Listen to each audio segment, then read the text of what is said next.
சிறகடிக்க ஆசை சீரியலோட upcoming episode என்னன்னு பார்க்கலாம். விஜயா ரொம்ப சந்தோஷமா இருக்காங்க. நானும் பார்வதி மாதிரியே நல்லா சம்பாதிக்க போறேன். எனக்கு ஸ்ருதி கண்டிப்பா உதவி செய்வா அப்படின்னு யோசிக்கும்போது அங்க வந்து அண்ணாமலை, என்ன விஜயா ரொம்ப சந்தோஷமா இருக்கேன் அப்படின்னு கேட்கும்போது, ஆமாங்க, நானும் சம்பாதிக்கணும்னு நினைக்கிறேன். நான் தான் வேலைக்கு போகணும்னு நினைச்சா உங்களுக்கு பிடிக்க மாட்டேங்குதே. அதனால வீட்டில இருந்தே கண்டிப்பா வந்து என்னுடைய திறமையால முன்னேறணும்னு நினைக்கிறேன். அதான் ஸ்ருதி சொன்ன மாதிரி என்னுடைய வேலையை நான் பொறுப்பா கவனமா செய்ய போறேன் அப்படின்னு சொல்லும்போது, அதுக்காக இப்ப என்ன செய்யணும்னு நினைக்கிற? நீ சந்தோஷமா இருந்தா போதும். ஆனா மீனாவுக்கு பூக்கடையில நிறைய வேலை இருக்கு. உன்னுடைய வேலையை கவனமா பார்த்துக்கிட்டாலும் வீட்ல இருக்க வேலையும் நீ செய்யலாமே அப்படின்னு சொல்றாங்க அண்ணாமலை. என்ன சொல்றீங்க? மீனாவுக்கு பூக்கடையில நிறைய வேலை இருந்தா வீட்ல இருக்க வேலையை நான் செய்யணுமா? மீனா இந்த வீட்டு மருமக. மீனா தானே எப்பயுமே பொறுப்பா இந்த வீட்ல இருக்க வேலையெல்லாம் செய்வா. இப்ப என்ன நானும் இந்த வீட்ல இருக்க வேலையை செய்யணும்னு சொல்றீங்க? நான் எங்கேயும் வேலைக்கு போகல, சம்பாதிக்கல, வீட்ல சும்மா தான் இருக்கேன். அதனால மீனாவுக்கு சப்போர்ட் பண்ணணும்னு நீங்களும் முத்து மாதிரியே இப்படிலாம் பேச ஆரம்பிச்சிட்டீங்களா அப்படின்னு விஜயா கேள்வி கேட்குறாங்க. இல்ல விஜயா, நீ இன்னும் நினைச்ச மாதிரியே எந்த வேலையும் செய்யல. எப்படியாவது சம்பாதிக்கணும்னு நினைக்கிற. இங்க ஸ்ருதி உனக்கு உதவி செய்வாங்க, அதெல்லாம் எனக்கு தெரியும். இருந்தாலும் மீனாவும் முத்துவும் கஷ்டப்பட்டு வேலை செய்கிறாங்க. நம்ம வீடு கிடைக்கிறதுக்காக தானே ஃபினான்சர்கிட்ட கடன் வாங்கியிருக்காங்க. அந்த பணத்தை திருப்பி தரதுக்காக தானே அவங்க கஷ்டப்பட்டு வேலை செய்கிறாங்க. அது மட்டும் இல்லாமல் சத்யாவுக்கும் ரேகாவுக்கும் கல்யாணம் ஏற்பாடு செய்யணும்னு மீனா பூக்கடையில் இருக்க வேலையை பார்க்கணும். நம்ம வீட்டுக்கு வந்த உடனே நம்ம எல்லாருக்கும் சமைச்சு கொடுக்கணும். மீனா மறுபடியும் சத்யாவை பார்க்கறதுக்காக அவங்க அம்மா வீட்டுக்கு போகணும்னு இப்படி எப்போ பார்த்தாலும் வேலை செஞ்சுக்கிட்டே இருந்தா அப்புறம் வந்து மீனா வந்து எவ்வளோ வேலையை தான் தனியாக செய்ய முடியும்? நீயும் பொறுப்பாக நம்ம வீட்டில் இருக்க வேலையெல்லாம் பார்த்துக்கிட்டேன்னா மீனாவும் சந்தோஷப்படுவாங்க. மீனா வீட்டுக்கு வந்த உடனே கொஞ்ச நேரம் நிம்மதியாக ரெஸ்ட் எடுக்க முடியும். நீ ஏன் இதெல்லாம் யோசிக்கவே மாட்டிக்கிற அப்படின்னு சொல்லும்போது, நீங்கள் எப்போ பார்த்தாலும் மீனாவுக்கு சப்போர்ட் பண்ணுறீங்களே, என்னை பற்றி ஏன் யோசிக்க மாட்டேங்கிறீங்க? ஏன் மனோஜை பற்றி யோசிக்க மாட்டேங்கிறீங்க? உங்களுக்கு வேற வேலையே இல்லை. அதான் மீனா முத்துவை ரொம்ப பாராட்டி பேசுகிறீங்க. இந்த வீடு கிடைக்கிறதுக்காக முத்துவும் மீனாவும் பணத்தை ஏற்பாடு பண்ணி கொடுத்துருக்காங்க. அதெல்லாம் எனக்கு தெரியும். ஆனால் மீனாவும் முத்துவும் என் வீட்டில் தானே இருக்காங்க. அதனால தானே அவங்க இந்த பணத்தை ஏற்பாடு பண்ணி கொடுத்தாங்கன்னு சொல்லும்போது, இருந்தாலும் மனோஜும் நீயும் தானே ஃபினான்சர்கிட்ட கடன் வாங்கினீங்க. நீங்கள் வாங்கின பணத்தை திருப்பி கொடுத்தது முத்து தானே. அப்படி முத்து செய்ய வேண்டிய அவசியமே இல்லையே. முத்து செஞ்ச உதவியை யோசிக்காமல் இப்படிலாம் பேசுறியே விஜயா அப்படின்னு அண்ணாமலை கேள்வி கேட்கும்போது, நீங்களும் மீனாவுக்கு சப்போர்ட் பண்ணாதீங்க. என்னால் வீட்டில் இருக்க வேலையெல்லாம் செய்ய முடியாது. அப்படியே வீட்டில் இருக்க வேலையை செஞ்சாலும் மனோஜ் கண்டிப்பாக என்கிட்ட கேள்வி கேட்பான். மீனா தானம்மா இந்த வேலையெல்லாம் செய்யணும். நீங்கள் இப்போவே இந்த வேலையை செய்ய ஆரம்பிச்சிங்கன்னா அப்புறம் மீனா எந்த வேலையும் செய்ய மாட்டாங்கன்னு மனோஜ் வந்து சொல்வான். இதெல்லாம் எனக்கு தேவையா? எதுக்குங்க நான் வீட்டில் இருக்க வேலையை செய்யணும்? மீனா எப்போ வந்தாலும் கிச்சனில் இருக்க வேலையை பார்த்துக்கிட்டோம். ஆனால் உங்கள் பேச்சை கேட்டு மீனாவுக்கு சப்போர்ட் பண்ணணும், உதவி செய்யணும்னு இங்கே கிச்சனில் இருக்க வேலையை நான் செய்யவே மாட்டேன் அப்படின்னு ரொம்ப கோபமாக பேசுகிறாங்க விஜயா. ஆமாம் விஜயா, நீ எப்பயுமே மீனாவை புரிஞ்சுக்க போகிறதில்ல. ஆனால் மனோஜை ரொம்பவே நம்புற, மனோஜுக்கு சப்போர்ட் பண்ணுற. நீ தான் ரொம்ப கஷ்டப்பட போகிற, பார்த்துக்கிட்டே இரு அப்படின்னு சொல்லும்போது, உங்களுக்கு மீனா முத்துவை ரொம்ப பெருமையாக பேசணும், பாராட்டி பேசணும். நான் என்ன செஞ்சாலும் ஏதாவது ஒரு காரணம் சொல்லி இப்படி தான் பேசிக்கிட்டே இருப்பீங்க. நான் பார்வதி வீட்டுக்கு கிளம்புறேன் அப்படின்னு சொல்லும்போது, நீ எப்பயும் போல நிம்மதியாக நம்ம வீட்லேயே இரு. பார்வதிக்கு நிறைய வேலை இருக்கும். நீ எதுக்கு அங்கே போகணும்? நான் என் ஃப்ரெண்டை பார்த்துட்டு வரேன் அப்படின்னு சொல்லிட்டு அண்ணாமலை அங்கேருந்து கிளம்புறாரு. வீட்டில் இருக்க எல்லாரும் மீனாவுக்கு இப்படி சப்போர்ட் பண்ணா யாருமே என்னை புரிஞ்சுக்க மாட்டாங்களே. மீனா வீட்டுக்கு வரட்டும், நானே தெளிவாக பேசிக்கிறேன். மீனா வீட்டில் இருக்க வேலையை சரியாக செய்கிறதில்ல. யாரும் மீனா கிட்ட கேள்வி கேட்க மாட்டேங்கிறாங்க. என்கிட்ட மட்டும் கேள்வி கேட்குறாங்க. நானும் தான் புதுசாக வேலையெல்லாம் செய்யணும், சம்பாதிக்கணும்னு நினைக்கிறேன். என்ன செய்கிறதுன்னு தான் சரியாக தெரியல. என்னதான் ஸ்ருதி இப்படிலாம் நீங்கள் வந்து வேலை செஞ்சால் நல்லா சம்பாதிக்கலாம்னு சொன்னாலும் எனக்கு ஒன்றுமே புரிய மாட்டேங்குதே அப்படின்னு விஜயா வந்து யோசிக்கிறாங்க. அண்ணாமலை மீனாவுக்கு ரொம்பவே சப்போர்ட் பண்ணி பேசினதால மீனா மேலே ரொம்பவே கோபமாக இருக்காங்க விஜயா. முத்து மீனா கிட்ட சொல்கிறாங்க, மீனா, சத்யா ரேகா கிட்ட பேசணும்னு வேற சொல்கிறான். அது மட்டும் இல்லாமல் சத்யாவுக்கு நான் கண்டிப்பாக உதவி செய்வேன்னு சொல்லியிருக்கேன். இப்போ ரேகா எங்கே இருக்காங்கன்னு தெரிஞ்சுக்கணும். அதனால் உனக்கு தெரிஞ்ச அந்த அக்கா கிட்ட பேசி ரேகா அவங்க அப்பா வீட்டில் தான் இருக்காங்களான்னு நீ முதல்ல இந்த உண்மையை கண்டுபிடிக்கணும் அப்படின்னு சொல்லும்போது, மீனா சொல்கிறாங்க, சரி நான் அந்த அக்காவை பார்த்து பேசிட்டு வரேன். அவங்க கிட்ட பேசினா கண்டிப்பாக உண்மையை சொல்லுவாங்க அப்படின்னு மீனா வந்து உடனே கிளம்பி வராங்க. இங்கே மீனா அவங்களுக்கு தெரிஞ்சவங்க கிட்ட வந்து கேட்குறாங்க, இன்னைக்கு நீங்கள் ரேகாவை பார்த்தீங்களா? ரேகா கிட்ட பேசுனீங்களா? ரேகா அவங்க வீட்ல தான் இருக்காங்களா?" அப்படின்னு கேட்கும்போது, "அ இல்லங்க. ரேகா அவங்க வீட்ல இல்ல. இப்ப ஹாஸ்பிட்டல்ல இருக்காங்க." அப்படின்னு சொல்லும்போது, "என்ன சொல்றீங்க?"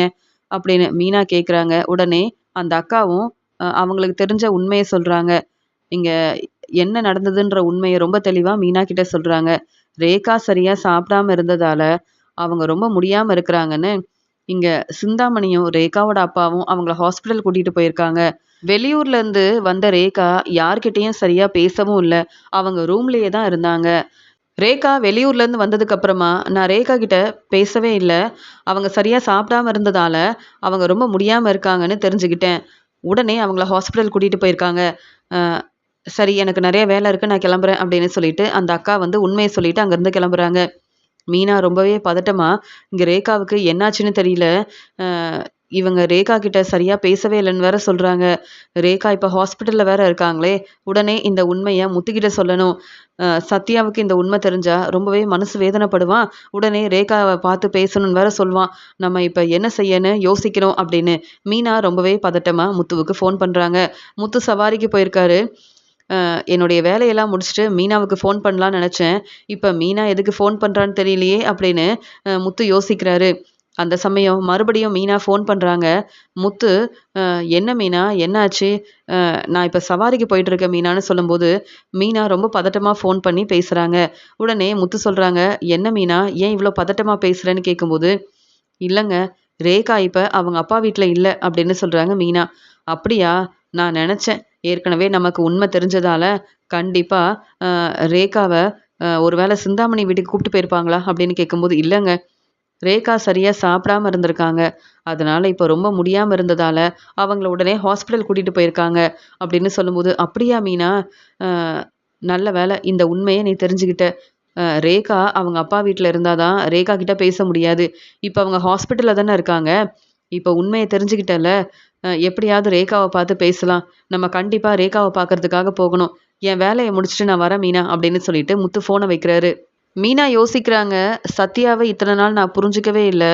ஆனா, அ ரேகாவும், சத்யாவும் உண்மையாவே விரும்புறாங்கன்ற உண்மை எனக்கு இப்ப தான் தெரியுது. அப்படின்னு மீனா வந்து யோசிக்கிறாங்க. அந்த சமயம் மீனா சந்திராவோட வீட்டுக்கு வராங்க. சந்திரா சொல்றாங்க, "என்ன மீனா? பூக்கடைக்கு போகலையா? நீ ஏன் இவ்ளோ பதட்டமா இருக்க?" அப்படின்னு கேட்கும்போது, "சத்யா நீ எப்படி இருக்க சத்யா?" அப்படின்னு கேட்குறாங்க மீனா. "அக்கா, நான் நல்லாதான்க்கா இருக்கேன். அக்கா நீ ஏன் இவ்ளோ பதட்டமா இருக்க? என்ன பிரச்சனை?" அப்படின்னு கேட்கும்போது, "இல்ல சத்யா, ரேகா இப்ப அவங்க அப்பா வீட்ல இல்ல. ஹாஸ்பிட்டல்ல இருக்காங்களாம்." அப்படின்னு மீனா தனக்கு தெரிஞ்ச உண்மைய இங்க சத்யா கிட்ட சொல்லும்போது, சத்யா ரொம்பவே மனசு வேதனைப்படுறாரு. "எனக்கு தெரியும். ரேகா என்கிட்ட பேச முடியலன்னு ரொம்பவே மனசு வேதனைப்படுவாங்க. எதுக்காக சிந்தாமணியும், ரேகாவோட அப்பாவும் இப்படிலாம் பிரச்சனை செய்றாங்கன்னு ஒண்ணுமே புரியலையே. என்ன இருந்தாலும் ரேகா விரும்பின வாழ்க்கைய அமைச்சு குடுத்தா தானே ரேகா சந்தோஷமா இருப்பாங்கன்னு, ஏன் ரேகாவோட அப்பா புரிஞ்சுக்க மாட்டேங்கிறாரு? சிந்தாமணி பேச்ச கேட்டு எனக்கு பிரச்சனை செஞ்சாரு. இப்ப ரேகா ஹாஸ்பிட்டல்ல இருக்காங்கன்னு வேற சொல்றீங்க. மீனாக்கா, எப்படியாவது ரேகாவ பார்த்து பேசணும். ரேகா அவங்க அப்பா வீட்ல இருந்தா தான் பேச முடியாது. ஆனா இப்ப ரேகா ஹாஸ்பிட்டல்ல தானே இருக்காங்க." அப்படின்னு சொல்லும்போது, "ஆமா, ரேகா ஹாஸ்பிட்டல்ல இருந்தாலும் சிந்தாமணி, ரேகாவோட அப்பா எல்லாரும் அங்க இருப்பாங்கல்ல சத்யா. பொறுமையா யோசிச்சு, கண்டிப்பா ரேகாவுக்கு நம்ம உதவி செய்யணும்னு" சொல்றாங்க மீனா. முத்து மாமாவுக்கு இந்த உண்மை தெரியுமான்னு கேட்ட உடனே, "ஆமா சத்யா. இங்க என் வீட்டுக்காரர் முத்துக்கிட்ட இந்த உண்மைய சொல்லிட்டேன். முத்து கண்டிப்பா உனக்கு உதவி செய்வாரு. நீ கவலைப்படாம இரு." அப்படின்னு ஆறுதலா பேசுறாங்க மீனா. இங்க சந்திரா சொல்றாங்க, "என்ன மீனா? எப்ப பார்த்தாலும் ஏதாவது ஒரு பிரச்சனை வந்துகிட்டே இருக்கு. இந்த பிரச்சனைய எப்படி சமாளிக்க போறோன்னே தெரியலையே." அப்படின்னு சொல்லும்போது, "அம்மா, இங்க சத்யாவுக்கு ஒரு நல்ல வாழ்க்கைய அமைச்சு குடுக்கணும்னு நீங்க நினைச்சீங்கல்ல, கொஞ்சம் பொறுமையா இருங்க. ரேகா கண்டிப்பா நம்ம வீட்டுக்கு மருமகளா வரதான் போறாங்க. இனி சிந்தாமணியால எந்த பிரச்சனையும் வராது. நாங்க பார்த்துக்கிறோம்மா." அப்படின்னு சொல்லும்போது, "முத்து மாப்பிள மேல எனக்கு நெறைய நம்பிக்கை இருக்கு மீனா. நீயும், முத்து மாப்பிளையும் நம்ம வீட்ல உள்ள எல்லாருக்கும் ரொம்ப சப்போர்ட் பண்றீங்க, உதவி செய்றீங்க. அதனால தான் நான் இவ்ளோ பொறுமையா, அமைதியா இருக்கேன். சத்யா, நீ கொஞ்சம் ரெஸ்ட் எடு சத்யான்னு." சொல்லும்போது, "எப்படிம்மா நிம்மதியா ரெஸ்ட் எடுக்க முடியும்? ஒரு பக்கம் இங்க ரேகா கிட்ட பேச முடியலன்னு யோசனை பண்ணிட்டு இருந்தேன். இப்ப ரேகா வேற ரொம்ப முடியாம ஹாஸ்பிட்டல்ல இருக்கிறதுனால, சீக்கிரமா ரேகாவ பார்த்து பேசணும்னு தோணுது." அப்படின்னு சொல்லிட்டு இருக்கும்போது, "எல்லாம் நல்லபடியா நடக்கும் சத்யா. கவலைப்படாம இருன்னு" சொல்றாங்க மீனா. இங்க மனோஜ் ரோகிணிய பார்க்கறதுக்காக ரோகிணியோட வீட்டுக்கு கிளம்பி வராரு. ரோகிணி ரொம்ப சந்தோஷமா, "என்ன மனோஜ், ரொம்ப நாள் கழிச்சு நீ என்னுடைய வீட்டுக்கு வந்திருக்க. அ நீ வந்து சாப்பிடு மனோஜ்." அப்படின்னு சொல்லும்போது, "எனக்கு எதுவுமே வேண்டாம். நீ முதல்ல பணத்தை வாங்கிக்க. உனக்கு தர வேண்டிய பணத்தை கொடுக்கறதுக்காக தான் வந்தேன் அப்படின்னு சொல்லும்போது, என்ன மனோஜ், எனக்காக அந்த ஃபங்க்ஷனுக்கு வந்த, ஆனால் காம்படிஷனில் கலந்துக்காம கிளம்பி போயிட்ட. ஆனால் விஜயாத்தை என்னெல்லாம் பேசுனாங்கன்னு உனக்கு தெரியுமா அப்படின்னு சொல்லும்போது, என் அம்மாவை பற்றி தான் உனக்கு தெரியும்ல. நீ பொய் சொல்லியிருக்க, ஏமாத்திருக்க. அப்புறம் என் அம்மா உன்கிட்ட சந்தோஷமாக பேசுவாங்க. என் அம்மா எனக்கு ஒரு நல்ல வாழ்க்கையை அமைச்சு கொடுக்குறேன்னு சொல்லியிருக்காங்க. அதனால இந்த பணத்தை கொடுத்துட்டு போகிறதுக்காக தான் வந்தேன். நீ தேவையில்லாமல் பேசாத. இனி என் கடைக்கும் வர வேண்டாம் அப்படின்னு சொல்லும்போது, மனோஜ், நான் செஞ்ச உதவியெல்லாம் நீ மறந்துட்டு பேசுகிற அப்படின்னு சொல்கிறாங்க ரோகிணி. நீ எனக்கு நிறைய உதவி செஞ்சுருக்க ரோகிணி. ஆனால் என் அம்மா பேச்சை தான் நான் கேட்டாகணும், வேற வழி இல்லை. என் அம்மா வீட்டில் தான் தங்கியிருக்கேன். என் அம்மா எனக்கு எப்பயுமே சப்போர்ட் பண்ணுறாங்க. அவங்க பேச்சை கேட்காம நான் உனக்காக பேசினேன்னா, அப்புறம் என் அம்மா, என் வீட்டில் இருக்க எல்லாரும் கண்டிப்பாக என்னை கேள்வி கேட்பாங்க. அதுக்கப்புறம் என் அம்மா வீட்டில் என்னால் இருக்க முடியாது. அப்புறம் நான் தான் கஷ்டப்படணும். அதனால் இந்த பணத்தை நீ வாங்கிக்க ரோகிணி. நான் கிளம்புறேன். கடையில் நிறைய வேலை இருக்குது அப்படின்னு சொல்கிறாரு மனோஜ். இப்போ இந்த கடைக்கு நீ ஓனராக இருக்கனா, அதுக்கு காரணமே நான் தான்.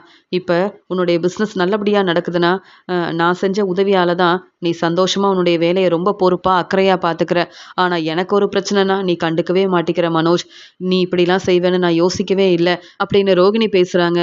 உடனே மனோஜ் ரோகிணி, நீயும் எங்ககிட்ட உண்மையை சொல்லியிருக்கணும். நீ எங்களை ஏமாத்தியிருக்க. இப்போ மீனாவும் ஸ்ருதியும் எங்கள் வீட்டு மருமகளாக தானே இருக்காங்க.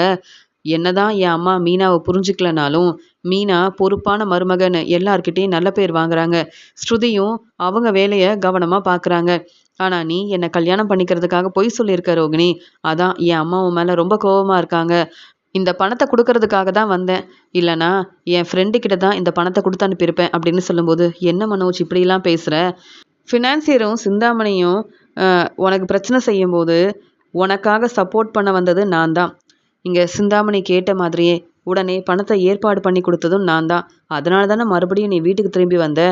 உன்னுடைய வீட்டில் இருக்க யாருமே உனக்கு சப்போர்ட் பண்ணலை. ஆனால் இப்போ விஜயாத்த பேச்சை கேட்குற, என்ன நீ புரிஞ்சிக்கவே மாட்டிக்கிற, அப்படி தானே மனோஜ் அப்படின்னு சொல்லும்போது, ஆமாம், நான் எப்பயுமே என் அம்மா பேச்சை தான் கேட்பேன் அப்படின்னு ரோகிணி கிட்ட மனோஜ் பேசுகிறாரு. சரி மனோஜ், அதெல்லாம் இருக்கட்டும். ரொம்ப நாள் கழிச்சு எங்கள் வீட்டுக்கு வந்திருக்க.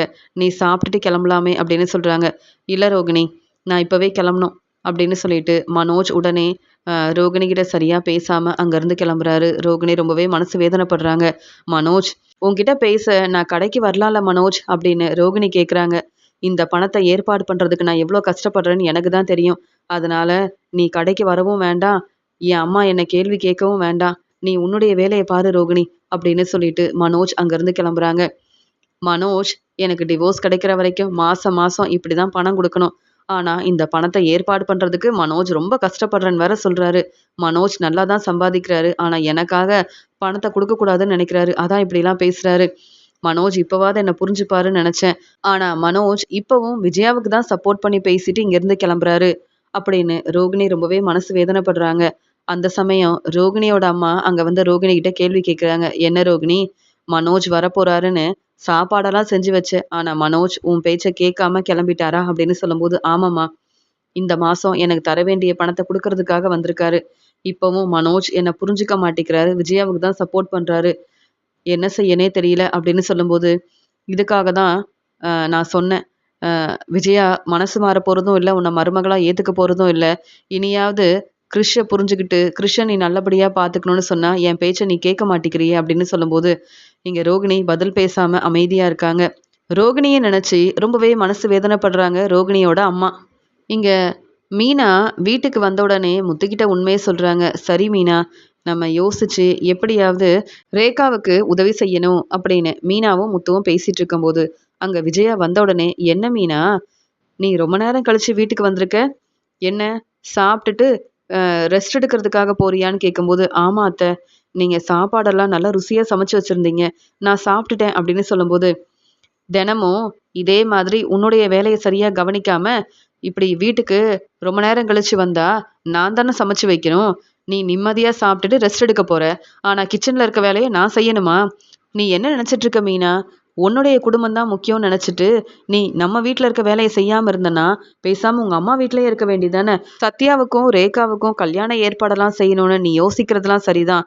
ஆனால் பூக்கடையில் நிறைய வேலை இருக்குது, டெக்கரேஷன் ஆர்டர் எடுத்து செய்யணும்.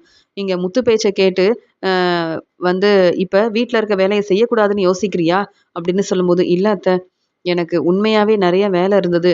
இப்ப கூட டெக்கரேஷன் ஆர்டருக்காக தான் இந்த வேலையெல்லாம் செஞ்சுட்டு இருந்தேன். அத்தை நான் ரெஸ்ட் எடுக்கணும் அப்படின்னு சொல்லும்போது, "நீ நல்லா ரெஸ்ட் எடுக்கலாம். ஆனா இந்த வீட்ல இருக்க வேலையெல்லாம் இனி என்னால பார்த்துக்கவே முடியாது.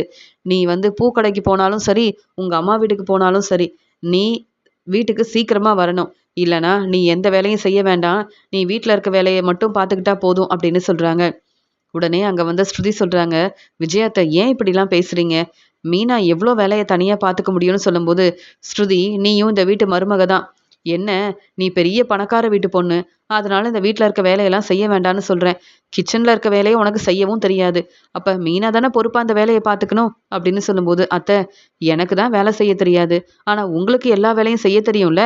மீனா இந்த வீட்டுக்கு மருமகளா வர்றதுக்கு முன்னாடி இந்த வீட்ல இருக்க வேலைய நீங்க தானே பொறுப்பா பார்த்துக்கிட்டீங்க. இப்ப மட்டும் என்ன மீனா கிட்ட கேள்வி கேட்குறீங்க? மீனாவுக்கு நெறைய வேலை இருக்கு. மீனா அவங்க ஆஃபீஸ்க்கு போகணும், பூக்கடைக்கு போகணும், டெக்கரேஷன் ஆர்டர் செய்யணும், இங்க சத்யாவுக்கு உதவி செய்யணும்னு மீனாவுக்கு இப்படி நெறைய வேலை இருக்கும்போது, நீங்க வீட்ல இருக்க வேலைய பொறுப்பா பார்த்துக்கலாம்ல. என்னதான் நீங்க புதுசா வேலைய வந்து செய்யணும், நல்லா சம்பாதிக்கணும்னு நெனச்சாலும், நீங்க எங்களுடைய மாமியார் தானே. எங்களுக்காக சமைச்சு குடுத்தா, நாங்களும் சந்தோஷப்படுவோம்ல. மீனா ரொம்ப பாவம். தனியா இவ்ளோ வேலைய செய்ய முடியாது. எனக்கு இந்த வேலையெல்லாம் தெரிஞ்சா கண்டிப்பா மீனாவுக்கு உதவி செஞ்சிருப்பேன். உங்கள மாரி மீனா கிட்ட கேள்வி கேட்டிருக்கவே மாட்டேன். நீங்க மீனாவ புரிஞ்சுக்கணும். மீனாவும், முத்துவும் உதவி செஞ்சதால, நம்ம மறுபடியும் சந்தோஷமா இந்த வீட்டுக்கு திரும்பி வந்திருக்கோம். நம்ம எல்லாரும் எவ்ளோ கஷ்டப்பட்டோம். இந்த வீடும் இல்லாம, எங்க தங்குறது? யார்கிட்ட உதவி கேட்கிறதுன்னு தெரியாம எவ்ளோ கஷ்டப்பட்டோம். ஆனா, நம்ம இப்ப சந்தோஷமா இருக்கிறதுக்கு காரணமே மீனாவும், முத்துவும் தான். அவங்க இப்ப நல்லபடியா பிசினஸ் செஞ்சு முன்னேறணும்னு நெனைக்கிறாங்க. அவங்க வேலைய பொறுப்பா பார்த்துக்கிறாங்க. நீங்க வீட்ல சும்மா தானே இருக்கீங்க. வேலை செய்யணும், முன்னேறணும்னு நெனச்சாலும், நீங்க எந்த முயற்சியும் செய்ய மாட்டீங்கன்னு எனக்கு தெரியும். அதனால வீட்ல இருக்க வேலையவாது பொறுப்பா பார்த்துக்கலாம்ல, அப்படின்னு ஸ்ருதி மீனாவுக்கு சப்போர்ட் பண்ணி பேசுறாங்க. "என்ன மீனா, ஸ்ருதி இப்படிலாம் பேசுறாங்கன்னா, நீ தான் ஸ்ருதி கிட்ட இப்படிலாம் பேச சொன்னியா?" அப்படின்னு சொல்லும்போது, "அத்தை நான் எதுக்காக ஸ்ருதி கிட்ட இப்படிலாம் பேச சொல்லணும்? ஸ்ருதி எனக்காக சப்போர்ட் பண்றாங்க. இதெல்லாம் உங்களுக்கு பிடிக்காதுன்னு எனக்கு தெரியும். என்ன செய்றது? ஸ்ருதி எப்பயுமே எனக்காக பேசுவாங்க. அதனால என்கிட்ட கேள்வி கேட்கிறீங்களா? நான் எதுக்காக ஸ்ருதி கிட்ட எனக்கு சப்போர்ட் பண்ணுங்கன்னு சொல்லணும்? ஸ்ருதி பார்த்தீங்களா? நீங்க எனக்கு சப்போர்ட் பண்ணாலும் விஜய் அத்தை என்கிட்ட தான் கேள்வி கேட்குறாங்க" அப்படின்னு சொல்லும்போது, விஜய் அத்தைக்கு வேற வேலையே இல்ல. வீட்ல எந்த வேலையும் செய்யாம சும்மா இருக்கிறதுனால, உங்ககிட்ட வேணும்னே பிரச்சனை செய்றாங்க. அப்படிதானே விஜய் அத்தை? அப்படின்னு சொல்றாங்க ஸ்ருதி. "என்ன ஸ்ருதி, இன்னைக்கு கிச்சன்ல இருக்க வேலை எல்லாத்தையும் நான் தான் பார்த்துக்கிட்டேன். நீங்க எல்லாரும் வீட்டுக்கு வந்த உடனே, உங்க எல்லாருக்காகவும் சாப்பாடெல்லாம் ஏற்பாடு பண்ணி வச்சிருக்கேன். ஆனா, இந்த வேலையெல்லாம் மீனா தானே செய்யணும். நீங்க எல்லாரும் மீனாவுக்கு சப்போர்ட் பண்றதால தான், மீனா வர வர என் பேச்ச கேட்கறதில்ல. மீனா, நீ நாளையிலருந்து பூக்கடைக்கு போக வேண்டாம். எந்த டெக்கரேஷன் ஆர்டரும் செய்ய வேண்டாம். நீ நல்லா சம்பாதிக்கிறதுனால, வர வர என் பேச்ச கேட்க மாட்டிக்கிற. வீட்ல இருக்க வேலைய கவனிக்க மாட்டிக்கிற. அதனால, நீ பேசாம வீட்லயே இருந்து, நான் சொல்ற வேலைய செஞ்சா மட்டும் போதும். துணியெல்லாம் துவைக்கணும், வீட சுத்தம் செய்யணும்னு நெறைய வேலை இருக்கு. என்னால இவ்ளோ வேலைய செய்ய முடியாது" அப்படின்னு விஜயா சொல்றாங்க. "அத்தை, நான் எல்லா வேலையும் செய்றேன் அத்தை" அப்படின்னு சொல்லும்போது, முத்து சொல்றாங்க, "என்ன மீனா? நாளைக்கு சத்யாவ பார்க்கணும், பேசணும், இங்க வந்து ரேகாவுக்கு உதவி செய்யணும். நமக்கு நெறைய வேலை இருக்கு.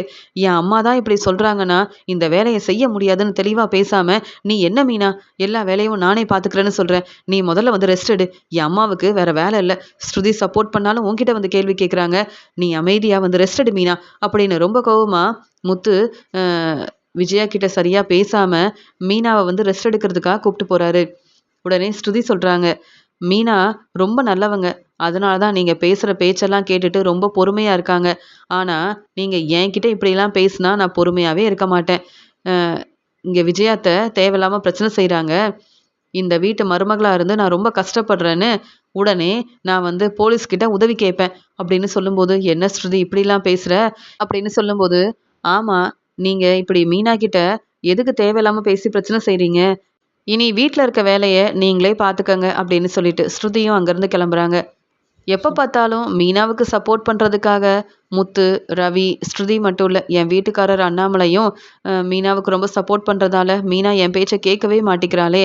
இப்படியே மீனா என் பேச்ச கேட்காம இருந்தா, அப்புறம் வீட்ல இருக்க எல்லா வேலையவும் நான் தான் பார்த்துக்க வேண்டியதா இருக்கும். என்னால இந்த வேலை எல்லாத்தையும் செய்ய முடியாது. நாளைக்கு மீனா பூக்கடைக்கு போகவும் வேண்டாம், சத்யாவ பார்க்கறதுக்காக அவங்க அம்மா வீட்டுக்கு போகவும் வேண்டாம். நான் சொல்ற வேலையெல்லாம் செஞ்சா மட்டும் தான், மீனா இனி பூக்கடைக்கு போக முடியும், நல்லபடியா சம்பாதிக்க முடியும். இனி மீனா என்னுடைய பேச்சு தான் கேட்கணும் அப்படின்னு மீனா மேல ரொம்ப கோவமா இருக்காங்க விஜயா. அடுத்த நாள் மீனா எப்பயும் போல கிச்சன்ல வேலை செஞ்சுட்டு இருக்காங்க. அந்த சமயம் சத்யா வந்து ஃபோன் பண்றாரு. "மீனாக்கா எங்க இருக்கீங்க? நீங்க சீக்கிரமா கிளம்பி வாங்க" அப்படின்னு சத்யா ஃபோன் பண்ணும்போது, "சத்யா வீட்ல நெறைய வேலை இருக்கு சத்யா" அப்படின்னு சொல்லும்போது, "மீனாக்கா நீங்க கண்டிப்பா வரணும்" அப்படின்னு சத்யா மறுபடியும் வந்து பேசுறாரு. "சரி சத்யா, இங்க விஜயா அத்தை கிட்ட பேசி பார்க்குறேன். விஜயா அத்தை ஏற்கனவே என் மேல ரொம்ப கோவமா இருக்காங்க. இப்ப அவங்க பேச்ச கேட்காம, இந்த வேலையெல்லாம் செய்யாம, நீ சொன்ன மாதிரி நம்ம வீட்டுக்கு கிளம்பி வந்தேன்னா, அப்புறம் விஜயா அத்தை தேவையில்லாம பேசி பிரச்சனை செய்வாங்க" அப்படின்னு சொல்லும்போது, "அக்கா நீ கண்டிப்பா வரணும். முத்து மாமாவும் வரேன்னு சொல்லியிருக்காரு. அக்கா சீக்கிரமாவே ரேகாவ போய் பார்க்கணும். நீ கிளம்பி வாக்கா" அப்படின்னு இங்க சத்யா ஒரு பக்கம் ஃபோன் பண்றாரு. இன்னொரு பக்கம் அ பூ ஆர்டருக்காக ஃபோன் பண்றாங்க. இங்க கல்யாணத்துக்காக எங்களுக்கு நெறைய பூ தேவைப்படுது. அதனால நீங்க சீக்கிரமா பூ கடைக்கு வாங்க மீனா அப்படின்னு மீனாவுக்கு ஃபோன் வருது. என்னுடைய தம்பி சத்யாவ பார்க்கறதுக்காக என்னுடைய வீட்டுக்கு போகணும். ரேகாவுக்கு உதவி செய்யணும். இங்க பூக்கடைக்கு வேற போகணும். பெரிய பெரிய பூ ஆர்டர்லாம் வேற கிடைக்குது. என்னுடைய வேலைய செஞ்சா தானே சம்பாதிக்க முடியும். விஜயா அத்த பேச்ச கேட்டுட்டு இருந்தா, நான் எப்படி என்னுடைய வேலைய பார்க்க முடியும்? அப்படின்னு மீனா யோசிக்கிறாங்க. சாப்பாடெல்லாம் செஞ்சுட்டேன். என் வேலையெல்லாம் முடிச்சுட்டு வந்து வீட்ல இருக்க வேலைய பார்க்க வேண்டியதான். பேசாம கிளம்பலாம் அப்படின்னு மீனா வந்து யோசிக்கிறாங்க. இங்க அண்ணாமலை வந்து, "என்ன மீனா கிச்சன்ல இருக்க வேலையெல்லாம் முடிச்சிட்டியா? சாப்பாடெல்லாம் எடுத்து வை மீனா" அப்படின்னு சொல்லும்போது, உடனே மீனா ரொம்ப அக்கறையா அண்ணாமலைக்கு சாப்பாடெல்லாம் எடுத்து வைக்கிறாங்க. அந்த சமயம் அங்க வந்த விஜயா வந்து, "என்ன மீனா என்கிட்ட கேட்காம உன் விருப்பத்துக்கு நீ சாப்பாடெல்லாம் செஞ்சு வைக்கிற. இன்னைக்கு நான் என்ன சொன்னேன்? எனக்கு என்ன பிடிக்குமோ, நீ வந்து என்கிட்ட கேட்டு சமைக்கணும்னு சொன்னேன். நீ வர வர என் பேச்ச கேட்கிறதே இல்ல. ஆமா, சாப்பாடெல்லாம் செஞ்சுட்ட. ஆனா கிச்சன்ல இருக்க வேலையெல்லாம் அப்படியே தான் இருக்கு. நான் சொன்ன வேலைய செய்யாம நீ எங்க கிளம்பிட்ட?" அப்படின்னு சொல்லும்போது, "இல்ல அத்த, நீங்க சாப்பிடுங்க. நான் எங்கேயும் போகல" அப்படின்னு சொல்றாங்க மீனா. உடனே அண்ணாமலை சொல்றாங்க, "என்ன மீனா, பூக்கடைக்கு போக வேண்டாமா?" அப்படின்னு கேட்கும்போது, இப்பதான் வந்து எனக்கு நெறைய வேலை இருக்குன்னு விஜயா அத்த கிட்ட சொன்னேன். ஆனா என் பேச்ச விஜயா அத்த கேட்க மாட்டேங்கிறாங்க. அதனால வீட்ல இருக்க வேலையெல்லாம் செஞ்சுட்டு, அதுக்கப்புறமா நான் பூக்கடைக்கு கிளம்புறேன் மாமா" அப்படின்னு சொல்றாங்க. "என்ன விஜயா, கொஞ்சம் கூட புரிஞ்சுக்காம மீனா கிட்ட இப்படிலாம் பேசுற? எப்ப பார்த்தாலும் மீனாவுக்கு பிரச்சனை செஞ்சா எப்படி விஜயா? நீ ஏன் புரிஞ்சுக்க மாட்டேங்கிற? மீனா எல்லாருக்கும் சாப்பாடெல்லாம் செஞ்சுட்டா. அதுக்கப்புறம் என்ன உனக்கு பிரச்சனைன்னு?" கேட்கும்போது, "வீடெல்லாம் சுத்தம் செய்யணும். துணியெல்லாம் அப்படியே இருக்கு. துணியெல்லாம் துவைக்கணும். கிச்சன்ல இருக்க வேலையெல்லாம் செய்யணும். என்னால தனியா எப்படி இந்த வேலையெல்லாம் செய்ய முடியும்? நீங்க மீனாவுக்கு ரொம்ப சப்போர்ட் பண்ணாதீங்க. நீங்க சாப்பிட்டுட்டு உங்களுக்கு நெறைய வேலை இருக்குன்னு சொன்னீங்கல்ல, நீங்க கிளம்புங்க." நீங்க எல்லாரும் மீனாவுக்கு ரொம்ப சப்போர்ட் பண்றதால, முத்துவும், மீனாவும் என் பேச்ச கேட்க மாட்டேங்கிறாங்க. எப்ப பார்த்தாலும் மீனா செஞ்ச உதவியால தான் நம்ம வீடு கிடைச்சிருக்குன்னு சொல்றீங்க. நம்ம வீட்டுக்கு திரும்பி வந்துட்டோம். அது மட்டும் இல்லாம, மீனாவும், முத்துவும் இப்ப நல்லா சம்பாதிக்கிறாங்க. அதனால, இப்ப மீனா பேச்ச நான் கேட்கணுமா? மீனாவுக்காக இந்த வீட்ல இருக்க வேலையெல்லாம் நான் தான் செய்யணுமா? அப்படின்னு விஜயா வந்து சொல்லும்போது, அண்ணாமலை சொல்றாங்க, "விஜயா இப்படிலாம் நீ பேசுறது சரியில்ல. விஜயா, நீ இனியாவது மீனா, முத்துவ புரிஞ்சுப்பேன்னு நெனச்சேன். ஆனா அவங்க செஞ்ச உதவிய நெனச்சு பார்க்காம, மறுபடியும் இப்படிலாம் நீ பேசுறல்ல, நீ திருந்தவே மாட்ட விஜயா. உன்கிட்ட பேசி எந்த பிரயோஜனமும் இல்ல." அப்படின்னு அண்ணாமலை சாப்பிட்டுட்டு அங்கேருந்து கிளம்புறாரு. உடனே மீனாவும் கிச்சன்ல இருக்க வேலையெல்லாம் செய்றாங்க. ஆனா மீனாவுக்கு நெறைய வேலை இருக்குன்னு ஃபோன் வந்துகிட்டே இருக்கு. "மீனா நீங்க இன்னும் பூ கடைக்கு வரலையா? எங்களுக்கு நெறைய பூ வேணும். நாங்க ஏற்கனவே பூ ஆர்டர் குடுத்துருக்கோம்" அப்படின்னு ஃபோன் பண்ணிக்கிட்டே இருக்காங்க. மீனா யோசிக்கிறாங்க. கண்டிப்பா நம்ம பூ கடைக்கு போகணும். நெறைய பூ ஆர்டர் வந்து குடுத்துருக்காங்க. இந்த பூவெல்லாம் வந்து அவங்களுக்கு குடுத்தா தானே நமக்கு நல்ல வருமானம் வரும். என்ன செய்றது விஜயாத்த நம்ம பேச்ச கேட்கவே மாட்டிக்கிறாங்களே! அப்படின்னு யோசிக்கிறாங்க மீனா. அதனால விஜயாத்த கிட்ட பேசலான்னு சொல்லிட்டு வரும்போது, "என்ன மீனா கிச்சன்ல இருக்க வேலையெல்லாம் செஞ்சுட்டியா?" அப்படின்னு துணியெல்லாம் எடுத்து மீனா கிட்ட குடுக்குறாங்க. இந்த துணியெல்லாம் துவைச்சுட்டு, அதுக்கப்புறம் வீடெல்லாம் சுத்தம் செய்யணும்னு சொல்றாங்க. "அத்தை நீங்க ஒவ்வொரு வேலையா சொல்லிக்கிட்டே இருக்கீங்க. ஆனா நான் சீக்கிரமா பூக்கடைக்கு போகணும்" அப்படின்னு சொல்லும்போது, "நீ எதுக்காக இப்ப கிளம்பணும்? நீ தானே சொன்ன நான் எங்கேயும் போகலன்னு. என் பேச்ச கேட்டு இந்த வேலைய செஞ்சா மட்டும் தான் பூக்கடைக்கு போக முடியும். நல்லா சம்பாதிக்கிறதுனால என் பேச்ச கேட்கக்கூடாதுன்னு நினைக்கிறேன்ல. நீ சம்பாதிக்கிற பணத்த என்கிட்டயா குடுக்குற? இல்லையே! அ நீயும், முத்துவும் நல்லா சம்பாதிக்கிறீங்க. ஆனா, வீட்ல நான் சும்மா தானே இருக்கேன். அதனால எனக்குன்னு உதவி செய்யக்கூடாது. நீங்க எனக்கு பணம் குடுக்கக்கூடாதுன்னு நெனைக்கிறீங்க. மனோஜ் மட்டும் தான் எனக்கு சப்போர்ட் பண்றான், உதவி செய்றான். மனோஜ் மட்டும் தான் என் பேச்ச கேட்குறான். ஆனா, நீங்க யாருமே என் பேச்ச கேட்க மாட்டேங்கிறீங்க" அப்படின்னு ரொம்பவே கோவமா பேசுறாங்க விஜயா. "அத்தை, மனோஜ் உங்க பேச்ச கேட்குறாரா?" அப்படின்னு சொல்லும்போது, "ஆமா. மனோஜ் என் பேச்ச கேட்டதால தான் இப்ப வரைக்கும் ரோகிணி கிட்ட பேசாம, ரோகிணிக்கு சப்போர்ட் பண்ணாம இருக்கான்" அப்படின்னு சொல்லும்போது, "போதும் அத்தை. மனோஜ் இப்பவும் ரோகிணி கிட்ட தான் பேசிட்டு இருக்காரு. மாசம் மாசம் ரோகிணிக்கு பணம் குடுக்கறதுக்காக, ரோகிணி வீட்டுக்கு போய் ரோகிணி கிட்ட பேசிட்டு வந்திருக்காரு. இந்த உண்மைய மனோஜ் உங்ககிட்ட சொன்னாரா? அப்படின்னு சொல்லும்போது, "எனக்கு இதெல்லாம் தெரியாதே." "ஆமா, இந்த உண்மை உனக்கு எப்படி தெரியும்?" அப்படின்னு சொல்லும்போது, "ரோகிணி எனக்கு ஃபோன் பண்ணாங்க. சீக்கிரமாவே மனோஜ் மனசு மாறிருவாரு. இப்பவே மனோஜ் என்ன பார்க்கறதுக்காக வீட்டுக்கு வந்தாரு. எனக்கு மாசம் மாசம் குடுக்க வேண்டிய பணத்த வேற குடுத்துருக்காரு. விஜயா நினைக்கிறதெல்லாம் நடக்கவே நடக்காது. நான் உங்க வீட்டுக்கு மருமகளா வரதான் போறேன்." அப்படின்னு இங்க ரோகிணி என்கிட்ட உண்மைய சொன்னாங்க. ஆனா, ரோகிணிய நான் பார்க்க போறேன் அப்படின்னு மனோஜ் உங்ககிட்ட சொன்னாரா அத்த? அப்படின்னு சொல்லும்போது, இல்லையே அப்படின்னு சொல்றாங்க. ஆனா ரோகிணி இந்த உண்மைய என்கிட்ட சொல்லிட்டாங்க. இப்பவே மனோஜ் இந்த உண்மைய உங்ககிட்ட சொல்ல மாட்டேங்கிறாரு. இதுல மனோஜ ரொம்ப பெருமையா பாராட்டி பேசுறீங்க. மனோஜுக்கு சப்போர்ட் பண்றீங்க. மனோஜுக்கு சப்போர்ட் பண்றேன்னு தானே வீட்டு பத்திரத்த ஃபினான்சர் கிட்ட குடுத்தீங்க. சிந்தாமணி பேச்ச கேட்டு உங்களால நாங்களும் தலை குனிஞ்சு அவமானப்பட்டு நின்னோம். இதெல்லாம் நீங்க மறந்துட்டீங்க. உங்களுக்கு நான் எவ்வளவோ சப்போர்ட் பண்ணியிருக்கேன். ஏன் பெரிய பணக்கார வீட்டு சம்மந்தி வீட்டுக்கு தான் போவேன்னு ஸ்ருதியோட அம்மா வீட்ல போய் தங்கியிருந்தீங்க. அவங்களும் அ வந்து பிரச்சனை செஞ்சதால எங்க வீட்டுக்கு வந்தீங்க. எங்கள நீங்க புரிஞ்சுக்கல. இருந்தாலும் உங்களுக்கு நான் எவ்வளவோ சப்போர்ட் பண்ணியிருக்கேன். நீங்க தான் தேவையில்லாம என்ன புரிஞ்சுக்காம பேசுறீங்க. அத்த நான் பூக்கடைக்கு கிளம்பணும். எனக்கு நெறைய வேலை இருக்கு. அப்படின்னு சொல்லும்போது, நான் தான் சொல்றேன்ல, நீ என் பேச்ச கேட்டா போதும். நீ பூக்கடைக்கு போகவும் வேண்டாம், சம்பாதிக்கவும் வேண்டாம். நீ சம்பாதிக்கிற பணத்த என்கிட்ட குடுக்குறதா இருந்தா பரவால்ல. நீ உங்க வீட்ல உள்ளவங்களுக்கு உதவி செய்யணும் தானே! பூக்கடைக்கு வேலைக்கு போற. நீ சம்பாதிச்ச பணத்த என்கிட்ட குடுத்தா, நீ பூக்கடைக்கு வேலைக்கு போகலாம். இல்லன்னா வீட்ல இருக்க வேலைய பார்த்தா போதும்னு சொல்லும்போது, அத்த நீங்க என்ன நெனச்சுட்டு இருக்கீங்க? எப்பயுமே நான் உங்க பேச்ச கேட்கணும்னு நெனைக்கிறீங்களா? நீங்க சொல்ற எல்லா வேலையும் பொறுப்பா நான் பார்த்துக்கிறேன். ஆனா இப்ப உங்க பேச்ச என்னால கேட்க முடியாது. என் அம்மாவ நான் தானே பார்த்துக்கணும். அது மட்டும் இல்லாம, நான் இப்ப நல்லா வேலை செய்றேன்னா, எனக்கு உண்மையாவே உதவி செய்றது எங்க வீட்ல உள்ளவங்க தான். நான் வேலைக்கு போக்கூடாது, சம்பாதிக்கக் கூடாதுன்னு சிந்தாமணி பேச்ச கேட்டு எவ்வளோ பிரச்சனை செஞ்சீங்க. அப்பவும் நான் உங்களுக்கு தான் சப்போர்ட் பண்ணேன். ஆனா இப்ப கொஞ்சம் கூட யோசிக்காம, நாங்க செஞ்ச உதவிய நெனச்சு பார்க்காம, நீங்க இப்படிலாம் பேசுறீங்களே! அசிங்கமா இல்ல? நான் உங்க மருமக தான். அதனால எப்பவும் உங்க பேச்ச கேட்கணுன்ற அவசியம் எனக்கு இல்ல. நீங்க தான் என்ன மருமகளா ஏத்துக்கவே மாட்டிக்கிறீங்களே! இப்பவும் என்னையும், என் வீட்டுக்காரர் முத்துவையும் புரிஞ்சுக்காம என்ன எவ்ளோ ஏளனமா பேசுறீங்க. என் குடும்பத்துக்காக நான் சப்போர்ட் பண்ணக்கூடாது. நான் சம்பாதிக்கிற பணத்த என் அம்மாவுக்கு குடுக்கக்கூடாதுன்னு நீங்க என்னலாம் பேசுறீங்க. ஆனா, மனோஜ் உங்களுக்கு உதவி செய்றாரா? சப்போர்ட் பண்றாரா? இல்லையே! மனோஜ் கிட்ட இப்படிலாம் கேள்வி கேட்க மாட்டிக்கிறீங்க. இதெல்லாம் சரியில்ல அத்த. நான் இப்பவே என்னுடைய வேலைக்கு கிளம்புறேன். எனக்கு கடையில நெறைய வேலை இருக்கு அப்படின்னு சொல்லும்போது, சரி மீனா, என் பேச்ச கேட்கக்கூடாதுன்னு நீ யோசிக்கிற. அது மட்டும் இல்லாம, உங்க வீட்ல உள்ள எல்லாருக்கும் சப்போர்ட் பண்ணணும்னு நெனைக்கிற. அப்ப நீ பூக்கடைக்கு போகலாம். ஆனா மறுபடியும் என் வீட்டுக்கு நீ வரவும் வேண்டாம். என் வீட்ல நீ இருக்கவும் வேண்டாம். போதுமா? அப்படின்னு சொல்லும்போது, அத்த இந்த வீடும் இல்லாம நீங்க என் வீட்ல வந்து தங்கியிருந்தப்ப நான் இப்படிலாம் பேசவே இல்லையே! அப்படின்னு சொல்றாங்க மீனா. என்ன மீனா? நீங்க செஞ்ச உதவிய இப்படிலாம் சொல்லிக்கிட்டே இருக்க அப்படின்னு சொல்லும்போது, அப்பயாவது உண்மைய புரிஞ்சுக்கிறீங்களான்னு பார்த்தேன். ஆனா அண்ணாமலை மாமா சொன்ன மாதிரி நீங்க என்ன புரிஞ்சுக்க போறதும் இல்ல. எப்பயுமே மனோஜுக்கு தான் சப்போர்ட் பண்ணுவேன்னு நீங்க இப்படிதான் பேசிக்கிட்டே இருப்பீங்க. அத்தை உங்ககிட்ட பேசி எந்த பிரயோஜனமும் இல்ல. நான் இந்த வீட்டுக்கு தான் திரும்பி வரவும் போறேன். நான் வந்து என்னுடைய வேலைய கவனமா பார்க்க தான் போறேன். என் வீட்டுக்காரர் முத்து சொல்லட்டும். நான் என் அம்மா வீட்டுக்கு போறேன். உங்க பேச்ச கேட்டுலாம் நான் வந்து இந்த வீட்ல இருக்க வேலைய செஞ்சுக்கிட்டே இருக்க முடியாது. அது மட்டும் இல்ல அத்த, என் மாமியார் எனக்கு நெறைய பிரச்சனை செய்றாங்க.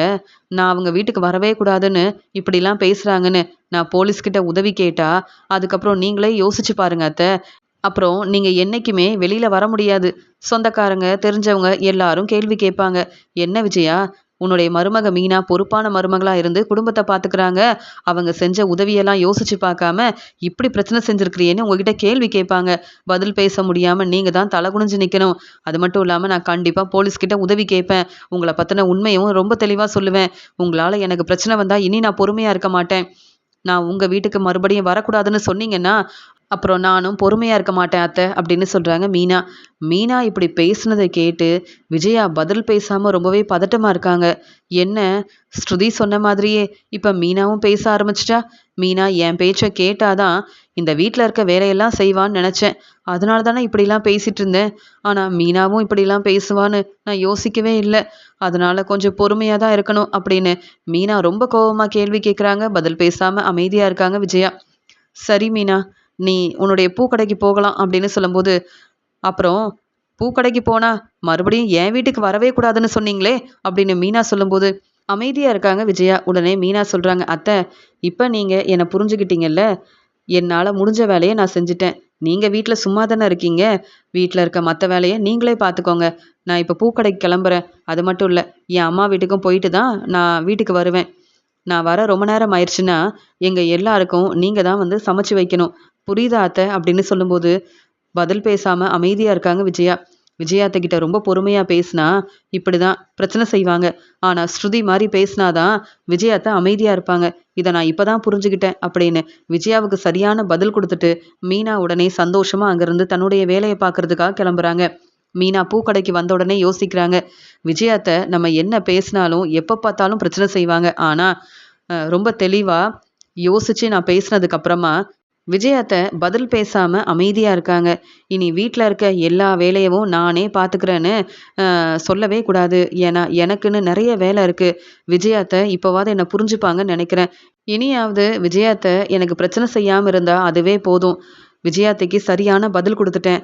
அதனால தான் பூக்கடையில் இருக்க என்னுடைய வேலையை பார்க்க முடியுது அப்படின்னு மீனா வந்து யோசிக்கிறாங்க. மீனா இப்படிலாம் பேசுவான்னு நான் யோசிக்கவே இல்லை. மீனா நல்லா சம்பாதிக்கிறா. அதனால மீனா வீட்டில் இருக்க வேலையை செய்ய மாட்டேங்கிறான்னு யோசிச்சு தான் இனி மீனா வேலைக்கு போகவும் வேண்டான்னு எப்படியாவது பேசி மீனா இனி பூக்கடைக்கு போகக்கூடாதுன்னு நினச்சேன். ஆனால் மீனா என் பேச்சை கேட்காம இப்படிலாம் பேசிட்டாலே இனி நான் தான் வீட்டில் இருக்க வேலையெல்லாம் செய்யணுமா? இனி மீனா இந்த வீட்டில் இருக்க வேலையெல்லாம் செய்வான்னு நான் யோசிக்கவும் முடியாது. மீனா வீட்டில் இருக்க வேலையெல்லாம் செய்யணும்னு மீனா கிட்ட சொல்லவும் முடியாது. ஏன்னா மீனாவும் ஸ்ருதி மாதிரியே எனக்கு சரியான பதில் கொடுக்க ஆரம்பிச்சிட்டாலே என்ன செய்யறது அப்படின்னு ரொம்பவே மனசு வேதனைப்படுறாங்க விஜயா. மீனாவும் முத்துவும் எப்பயுமே நம்மளை புரிஞ்சுக்காம எதிர்த்து பேசுறாங்க. இப்ப மீனாவால வீட்டில் இருக்க வேலையெல்லாம் நான் தான் பாத்துக்கிறேன் அப்படின்னு மீனா மேல ரொம்பவே கோவமா இருக்காங்க விஜயா.